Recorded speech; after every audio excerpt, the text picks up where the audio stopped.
the cafe chain.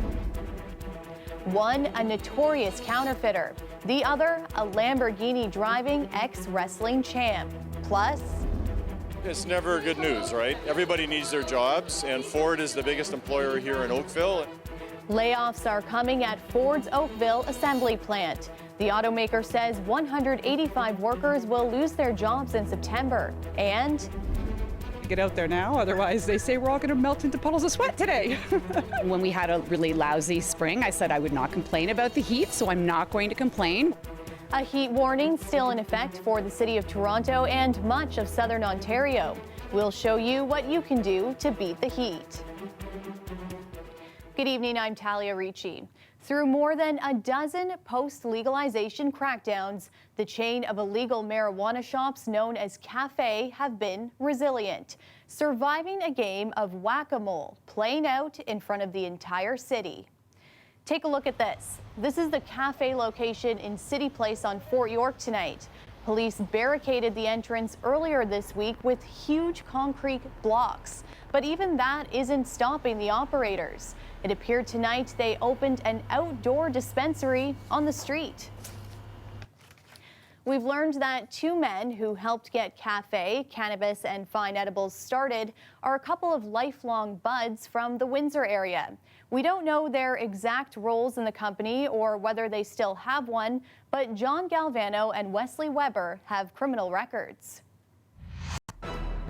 It's a black market brand that's become a recognized name in the city of Toronto. It boasts a loyal following, a wellness mantra, and a slick social media presence. Hey guys, Cafe is here in beautiful Jamaica. And it's also a lucrative operation. They're making between $30,000 to $50,000 at locations, and we know that obviously this translates into millions of dollars of revenue. So, who helped start these dispensaries? A CBC News investigation reveals two of the people are longtime friends in their 40s from the Windsor, Ontario area, both with criminal records and each with his own interesting history. First, John Galvano, 44 years old. He announced on Facebook back in 2016 he was the co-owner of Cafe. His Instagram shows he's a Lamborghini driving, Gucci wearing ex-wrestling champ. He has two racehorses named after pot strains, Sativa and Indica, and throws regular parties in the $1.5 million penthouse he rents in downtown Toronto. Court records show Galvano has been convicted for charges related to marijuana. Second, we have Wesley Weber, also 44 years old. He told a court 2 years ago he had loaned Galvano money before the first cafe opened and helped secure a lease for the first cafe shop. He also said under oath he wasn't part of or profiting from the business. Weber also goes by Wesley Cam and Jeff Murray. Here he is speaking at City Hall 2 years ago on pot legalization under one of those aliases. I represent a host of dispensaries where I help to strategize and mitigate the City of Toronto's enforcement actions around the current dispensary model. Weber was a legendary counterfeiter of Canadian currency, sentenced to 5 years in jail for forging $100 bills in the early 2000s. There was even a documentary made about him. But the mastermind behind the greatest counterfeiting operation in Canadian history was the last person police ever imagined. I had this notion embedded in the back of my head since I was a kid that if you could print money, you would solve all the problems in the world. Weber is currently facing separate charges related to securities trading. It's unclear whether either Galvano or Weber are still involved in the business. CBC News reached out to both men multiple times and did not receive a response. A cafe spokesperson did send us a statement saying its customers have a right to reasonable, dignified access to marijuana products. It also said, in part, it is without question that the OCS system and its subsequent rollout of cannabis retail in Ontario is flawed, and that Canadians support Cafe and how it's filled a necessary void. Bylaw officers continue to crack down on Cafe's 4 locations in the city. They say the battle isn't over. The controlling minds behind these corporations are the ones we'll be seeking out ultimately. The city's enforcement department has laid more than 70 charges under the Cannabis Control Act related to the cafe locations. That's against cafe staff, but also the property owners. In a statement, the Ministry of the Attorney General said, "Our government will continue to monitor progress and ensure our enforcement partners have the necessary resources to ensure that illegal storefronts become a thing of the past." Now, maximum penalties for people charged under the Provincial Cannabis Control Act include a fine of up to $250,000 and 2 years in prison. Corporations can face a fine of up to $1 million. Ultimately, it is up to a court to levy the fines. Speaking specifically about Cafe today, John Tory suggested these fines should be even higher. The problem may well be, based on some of the numbers we're hearing, that they're taking in, more money than even $1 million fine would deter, which makes it a cost of doing business. So maybe we have to talk to the province down the road about even increasing those huge fines to be even bigger, so that people don't just treat this as something where they can just say, "Oh, well, that's fine, we'll just treat that like a tax." You can read more about our investigation online, cbcnews.ca/Toronto. Now, when it comes to the legal way to buy cannabis, new Stats Canada data is showing a huge surge in sales. Here's a look at cannabis sales across the country in the 4 months after legalization in October. Pretty modest, topping out at $58 million in December. Now take a look at the last 4 months, coinciding with retail stores opening in Ontario. Double-digit gains in March, April, and May, when Canadians bought $86 million worth of cannabis. 2 men were rushed to hospital in life-threatening condition tonight after they were found face down in a motel pool in Scarborough. Police were called to the Grand Motel in the Kingston Road and West Hill Drive area around 6:30 this evening. Officers found the 2 men in the pool and jumped in to pull them out. Paramedics were able to resuscitate the men with CPR, but they are both still in life-threatening condition in hospital. We don't know the circumstances leading up to the accident. More bad news for Ontario's auto sector came down today, this time at Ford's Oakville plant. About 200 employees there will be getting layoff notices in September. Taylor Simmons has the details. With many home for the weekend, Ford's Oakville plant sat quiet tonight, but today some workers learned their return might be short-lived. It's a very, very sad day. We're slowly eroding away, and we need help. There's no doubt about it. According to Ford's website, about 4,600 people work at this plant. They build the Ford Edge, Ford Flex, Lincoln MKT, and MKX. Ford says the reason for these cuts is because of the slowing demand for some of those vehicles. Ford released a statement today saying they'll be eliminating 1 paint shift at the plant. They'll also be stopping the assembly line during breaks instead of tagging workers out. The changes add up to roughly 200 jobs. Across the city, politicians had just heard about the news. I mean, Ford is a really integral part of the Oakville community, so it deeply hurts me that we heard this news today. I just hope that this will be a temporary glitch and we'll see the demand for the vehicles return. I think it's important for us to remember how important the auto industry is to Canada.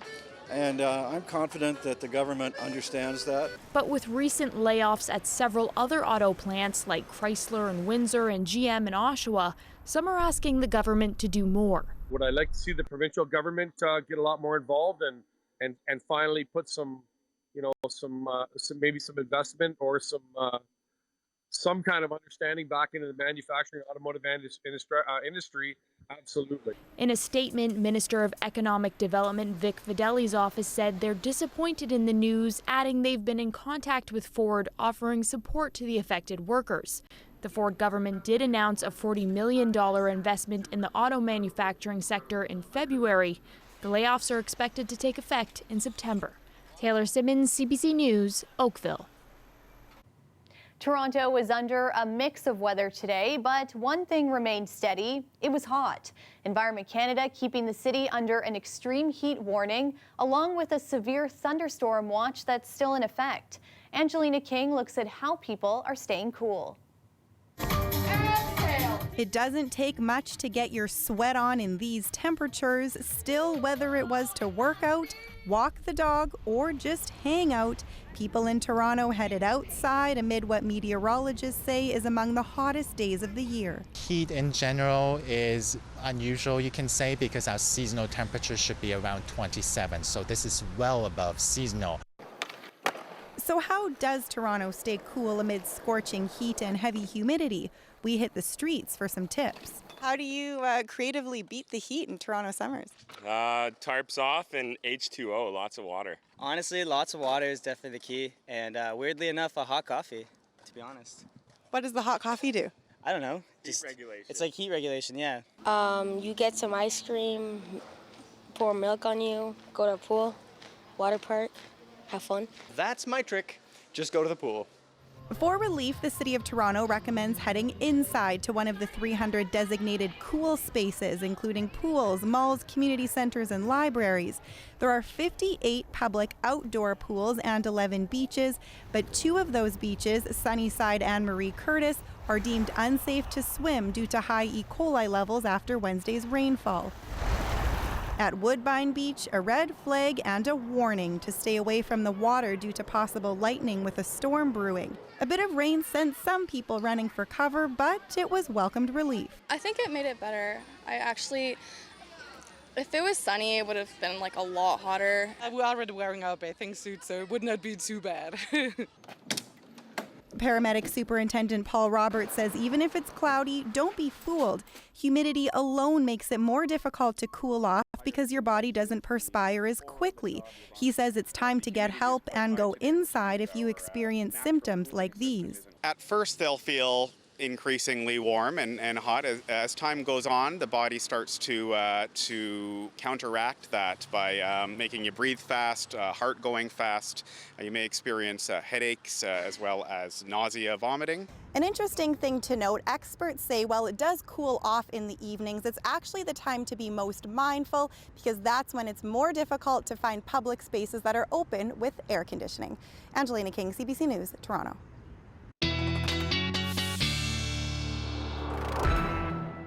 Meteorologist Nick Sternkovich joins us now for a first look at our forecast. And Nick, today I thought it was an appropriate day to sift through some of my old winter photographs. Yeah, I know. Try to cool yourself down a bit, I guess. Yeah. Yeah, heat warnings in effect, and it actually gets even hotter for tomorrow, believe it or not. There are heat warnings right across southern Ontario and into southern Quebec as well, with temperatures in the mid-30s, humidex values into the mid-40s or even high 40s for tomorrow. Now, temperatures today, about 30 to 33 degrees with the humidex, fell closer to 40, 43, but that's going to change for tomorrow, and that's in advance of a front. So tomorrow, a little bit of rain shower activity just through the morning, but it's really through the afternoon with all this muggy weather where we're going to trigger off some thunderstorms along a cold front that's going to move through. That will bring some relief, but not until Sunday. For now, here's a look at the next 24 hours, 34 degrees tomorrow, humidex of 45. Full details in a bit. All right, thanks, Nick. I'm not complaining yet. After the break, a Toronto man says Canada Post hasn't been delivering most of the purchases he's ordered online. Instead, he's getting missed delivery notices, even when he says he's home watching and waiting for a package to arrive. We'll tell you what Canada Post has to say after the break.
Friends and coworkers are remembering a beloved member of the film industry killed on the job yesterday.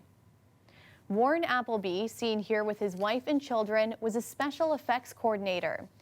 People have started a memorial for him outside Acme Effects in Etobicoke, where he was killed yesterday.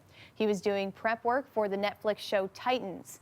The Labor Ministry is investigating. In a statement, it says a worker sustained fatal injuries when they were struck by a part of a machine. 2 ministry inspectors and a ministry engineer were at the effects studio today. Friends have started a GoFundMe page for his family. Even the mayor spoke about the tragedy. Make sure we learn from this accident. When you see these spectacular effects in movies and TV shows, there is an element of danger in producing them for the benefit of the camera. And we just have to make sure that whatever changes to procedures and rules and processes are necessary that come out of looking at this very carefully, hopefully, will bring a tiny degree of comfort to Mr. Appleby's family, but more importantly, will make sure that people are safe going forward. Appleby's company, Acme Effects, also put out a statement saying Warren was a beloved business partner, leader, mentor, friend, and brother to many in our community, and a loving husband and father to his wife and children. He will be remembered for his quick humor, strong leadership, care and compassion for his crew, and, above all else, his devotion to his family. Words cannot express how dearly he will be missed. The family of a 24-year-old woman shot dead in Mississauga earlier this month is speaking out. Jacqueline Kajigore was killed on July 8th outside of a nightclub near Torbrun and Drew Road. Police say she was leaving a birthday party when a masked gunman wearing a gray hoodie approached and started firing at a group of men. Kajigore was struck by a stray bullet. Her cousin, James Swaka, asked people in the area that night to help them find her killer. As a human beings, we, Jacqueline's family, friends, and her community are looking for closure. Swaka says Kajigore was well loved in the community. She played basketball on York's varsity team and studied psychology at Western. Anyone with information should contact Peel Regional Police.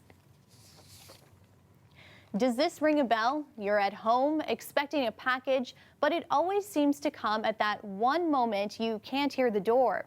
A Toronto man kept finding missed delivery notices at his door, so he decided to investigate. Philip Lee Shannick now with what he found and how Canada Post is responding. Greg Hopkins says his home is a no-go zone for Canada Post's parcel delivery service. If they knock. He's received just a few deliveries since December, but mostly missed delivery notices, even when he says he's sitting just steps from the door, making it difficult for him to miss a delivery. So it's very unlikely that I'd miss somebody if I'm at home when that's happening. Hopkins suspects the drivers aren't even bothering to knock and has launched a number of complaints. Then it happened again this month. I was waiting and then got an email on my phone that said, we missed you, and a delivery notification was left. And at which point I contacted Canada Post via chat to find out. And that's when things got weird.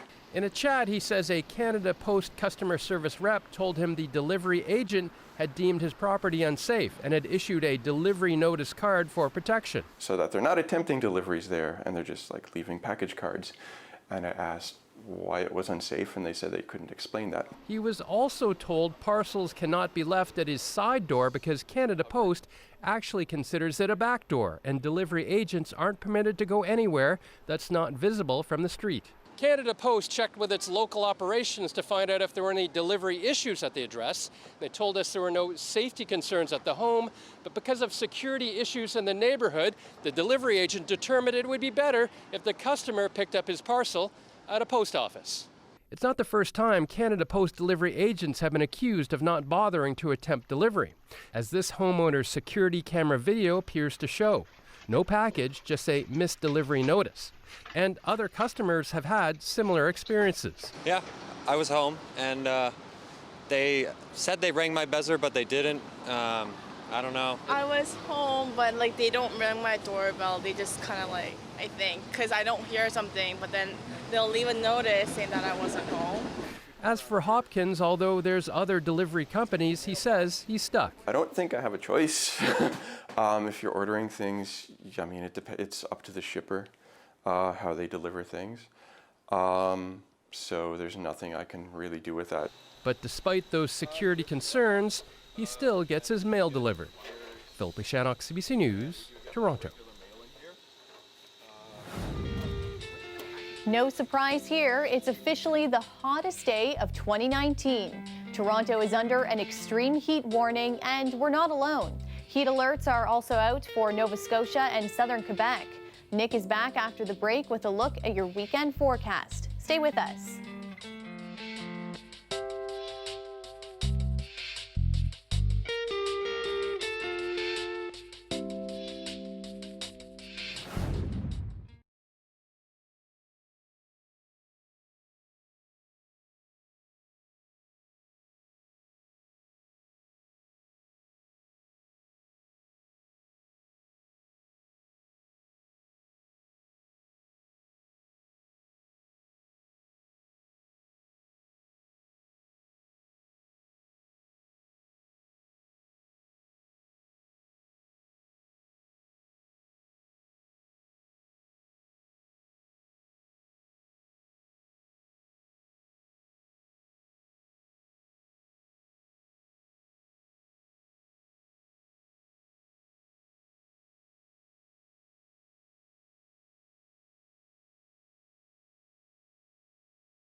The weather update is brought to you by Train Extreme Conditions Testing.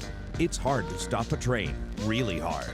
Train, the most reliable heating and cooling brand.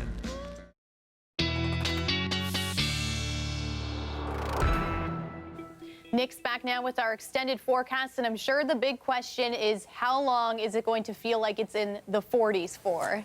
Yeah, you're going to need to give it another, say, 36 hours or so. It's not till Sunday where temperatures really start to come down, but even more importantly, the humidity starts to come down. For now, we're still stuck with these heat warnings right across southern Ontario and Quebec, as I'd mentioned earlier. And that, again, with humidex values that are going to approach the mid-40s, and in fact, Windsor-Sarnia, as much as about 48, 49 for tomorrow. It'll trigger off more in the way of thunderstorms, so we saw that today, especially through southwestern Ontario.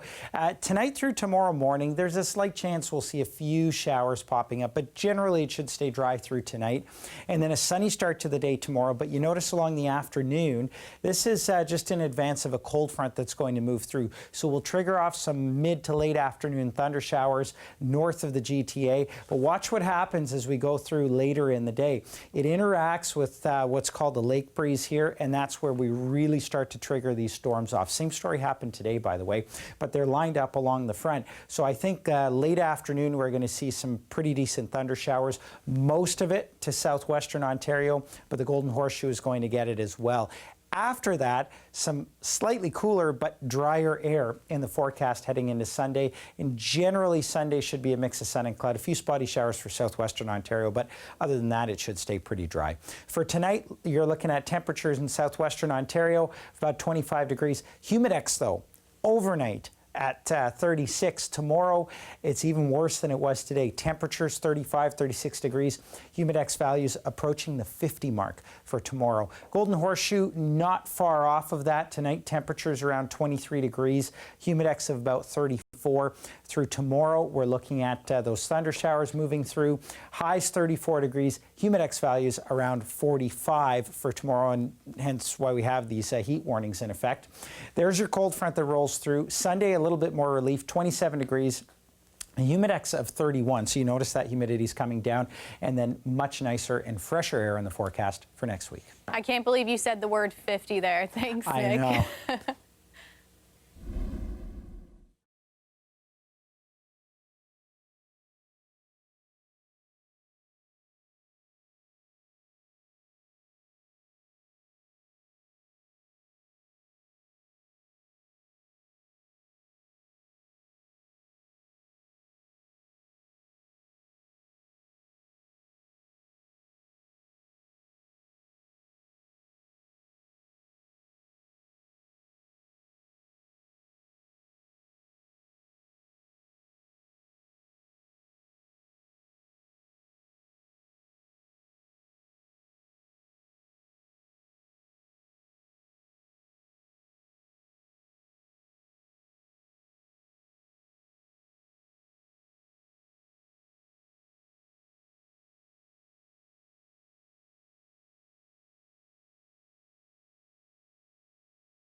U.S. President Donald Trump marked half a century of the moon landing with some of the first men there, the former Apollo 11 astronauts. Tomorrow will represent 50 years from the time we planted a beautiful American flag on the moon. On hand were Buzz Aldrin, the second man to walk on the moon, and Michael Collins, who had remained in orbit piloting the command module. Also present was the family of the late Neil Armstrong. Trump received a briefing on NASA's plans to return to the moon and to eventually send astronauts to Mars. That's our show for you tonight. Thanks for watching. Remember, you can get caught up on news anytime. Head to our website, cbcnews.ca/Toronto. Good night.